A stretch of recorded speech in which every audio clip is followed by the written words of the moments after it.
everyone, welcome to Commander Pop Culture. If you like the video, be sure to subscribe so you'll be notified of future content. I had a lofty goal to evaluate each spoiler before pre-release. I couldn't complete what I set out to do. However, as a compromise, I squeeze in just the bangers and the poopers for your enjoyment. Stay tuned to the end for the state of the game thoughts and future channel plans. I'll include links below for previous evals. Allow me to show you upgrades. Gemstone Caverns getting full art treatment as Glittering Caves of Algorand, another land that every competitive player runs. It's particularly good because you get that pre-game action and you only have to exile a single card from your hand. I always get a good chuckle when people try to play this when they are first in the turn order. If you're gonna play it, make sure you read the card first. Time Spiral Remastered goes for $47, this version is going for $45. Last time this got a reprint, it hit $20. I don't think it will get that low because it's just getting a box topper, meaning there will be less quantity than the last reprint. I'd still wait until maybe Commander Masters to buy though. Number 102, Urborg Tomb of Yawgmoth is getting a reprint as the Dead Marshes. It's another staple in fixing your mana base in combos with Cabal Coffers. You could get a M15 copy for $27 and this version for $37. I'd wait a little longer before you buy. 103, Cavern Horde Dragon. Cost reduction, an unholy trinity of keywords, and the ability to punish people for playing a lot of artifacts. This card makes me foam at the mouth. I don't see why you wouldn't play this in any deck that has red in it. This isn't a dockside power level, but pretty strong nonetheless. Pre-order price is $15, just wait a bit because it comes in the commander decks. After all, why pay that when you can just get the whole deck? 104, Sting, the Glinting Dagger. Cheap to cast and cheap to equip. Haste enabling, but the crowning jewel of this card that pushes it to S tier is it untaps your creature in every turn. At its worst, you get to keep a good blocker up, but at its best, you get to reactivate your creature's ability multiple times in a one revolution of the table. Pre-order price $6, like Cavern Horde Dragon. Just wait a little bit. 105, Born Upon a Wind. Not only is this an efficiently costed cantrip, but it also gives all your stuff flash. Don't get me wrong, this is nowhere near as powerful as Flash. I feel like people played that card for equal parts flash speed and more importantly the sacrifice trigger. However, this is still good. For $250, you catch your friends and foes with their pants down. I plan on playing this in my Argent cantrips deck so I can respond to Argent's triggers and not consign myself to only playing the best card from each hand. 106, Lotho, Corrupt Sheriff. These coattail effects have been the latest flavor of WotC's design teams. They keep making them and we keep loving them. The loss of life is negligible and your opponent's playing multiple spells a turn is likely. You have a high probability of starting your turn off with 3 bonus mana at your disposal.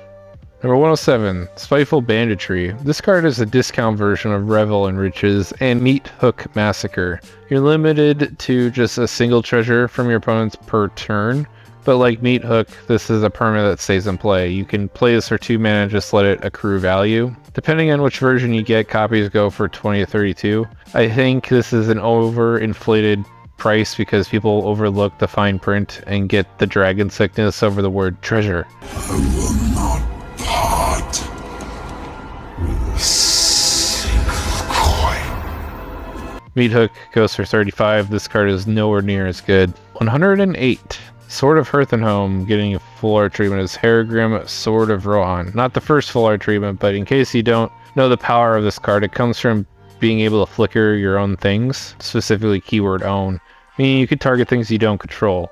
It's good tech to deal with that decks, or you can do dirty things like flicker your Gilded Drake. Get this version for $9. You get the other full art version for $13. I'd pick this up if you don't already have one. 109, Thorn of the Amethyst. Also getting full art treatment is Shards of Narsil. My idea of fun in Commander is denying everyone else their fun. Say what you will about my taste, but this is one of the most efficient ways to stack your opponents out of the game. Get this version for $2, that's a deal. 110, Cabal Coffers, getting a reprint full art version as Minas Morgul. Not the first time this explosive land has gotten a full art treatment, but if you don't have a copy yet, getting one for $19 is pretty good. With time, this card can only go up in price, so pretty safe buy. 111, Horizon Canopy, Bag End. Horizon lands are amongst the greatest in mana fixing, not just because it comes in untapped, but because it could also be a cantrip. Horizon lands get thrown into all of my decks for that reason. Get this treatment for $12. I'd pre-order it for that price. The other full art expeditions go for $30 or more. 112, Oboro Palace in the Clouds, also now known as Buckleberry Ferry. Any land drop with blue needs to run this because it guarantees your land drops. The activated ability to bounce itself can also be paid by itself. You can get the OG lightly played version for $42 or buy this version for $30. I'll be getting one myself. Now for my favorite part, the dishonorable mentions that leave a bad taste in your mouth. Shadow the Enemy. After you pay 6 mana to cast this, how much mana do you expect to have left over? This card will sit in your hand all game long. Per price of $9. Don't make me laugh! Command the Dreadhorde goes for 2. 114, Gollum's Scheming Guide. All it takes is a somewhat intelligent opponent to play against this card. You always pick non-land, thus you guarantee to deny your opponent gas every single time. The monkeys of the design team are in charge of making this one.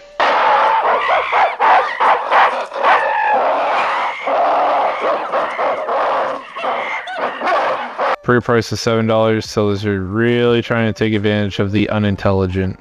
Number 115 and 116, Pippin Warden of Isengard, Merry Warden of Isengard. Merry offers the build-up while Pippin closes out, but both require the fuel. 5 mana investment to play both, double the challenge to keep both in play, and you still need more to solve the equation. Prices for both are 75 cents each, and for good reason. Number 117, Bilbo's Ring.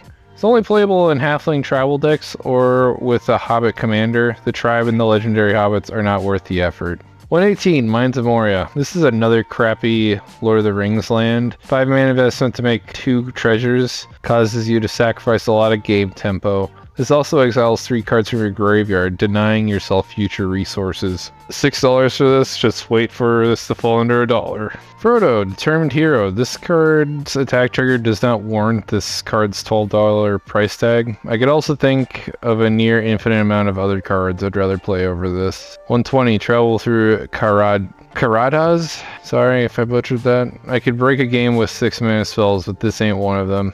Getting a combination of basic lands or returning cards from my graveyard just isn't going to cut it. $10 price tag also makes me feel ill.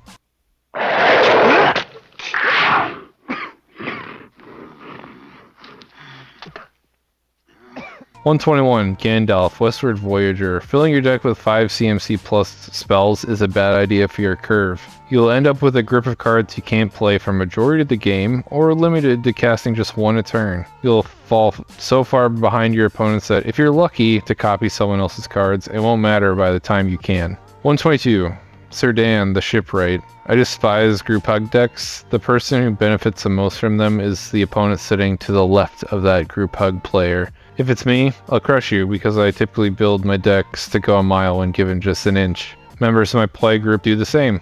Thus, I find the deck archetype to be incredibly game warping. 123, Trap the Trespassers. Putting forced counters on things is just meaningless. Unless it's the Stall of Voltron deck for a couple of turns, the vote is also secretive, so everyone has to be decent at reading board states. $8 for a risky or meaningless spell, I'd pass. 124, Too Greedy, Too Deep. That's what she said! 7 mana animate any creature and have a conditional board wipe with a $10 price tag. The name of the card fits that ridiculous price tag. I'd rather play cheaper CMC spells with guaranteed effectiveness. 125, Rapacious Guess. Didn't know WotC is in the meme business. Hey Gilligan, did you eat the skipper? Unfortunately, the $13 pre-order price is not a joke. 126 to 127, Losnark Captain and Elvish Mariner. Both feel like slightly better drafting fodder. 128, Grey Host Reinforcements. Angel of Serenity does this desirable effect for $12.50 cheaper. Let y'all tell me if the upcharge is worth Ward 3 and the chance to get some +1/+1 counters. 129, Model of Unity. A 3 CMC mana rock that no one will willingly play. 130, Rampaging War Mammoth. The cycling part of this card is the desirable effect. For the low cost of 4 mana, you get to blow up a artifact. Wow, for that amount of mana, I can play Shatter and get them all.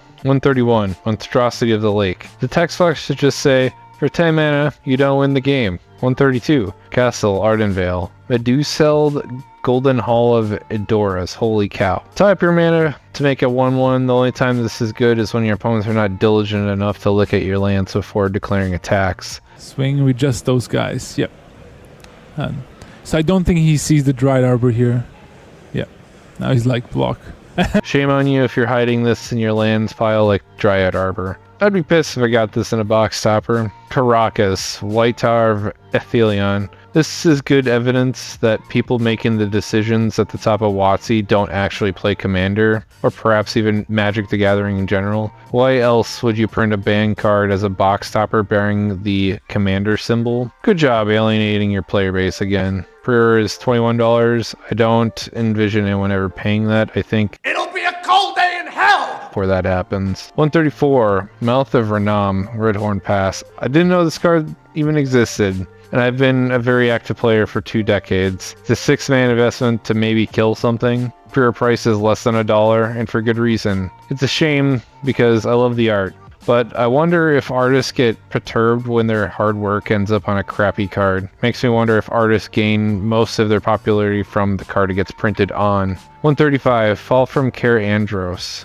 The amass mechanic already sucks, and the fact that this only triggers on non-combat damage makes it even worse. If it triggered on all types of damage, I would respect it a little bit more. Currently, it has a $1 price tag. 136, Goldberry River Daughter. This feels like a card that adds Extra steps! Eek, Barbadurkle. Somebody's gonna get laid in college. to an already winning strategy, only the extra steps cause you to sacrifice tempo. Could be handy is if your creature with counters on it is about to die anyways, you could salvage something by moving some counters elsewhere. $1 pre-order. 137, Eleanor Gardner. Initially, you will need to have access to 6 mana in order to get the desired end step trigger. As a result, the playability of this card suffers. Playing this on curve is a do-nothing spell. For $4, I'd rather play one of many different versions of Explosive Vegetation for 25 cents or less. 138, Ring Race. A 6-mana returnable creature that sometimes kills something significant just isn't worth the squeeze. If you want to get the cheapest, get the ugly widescreen version for $1.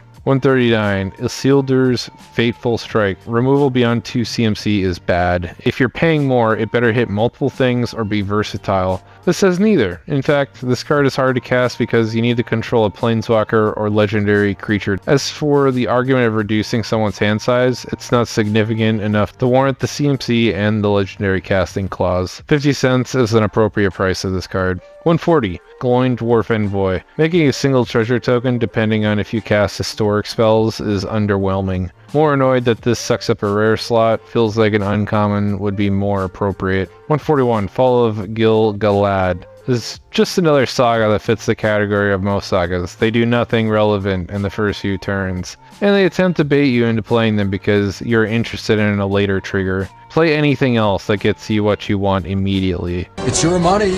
Use it when you need it. Closing thoughts. Even though I failed my ambitious goal, I still learned a lot. I learned that my goal was unrealistic. The sheer amount of product WotC pumps out means there are shorter spoiler seasons. The set was fully spoiled in 12 days. I don't know why I thought I could deliver a full-fledged eval on everything with that amount of time. I have plans to make tweaks and adjust for that time frame in the future.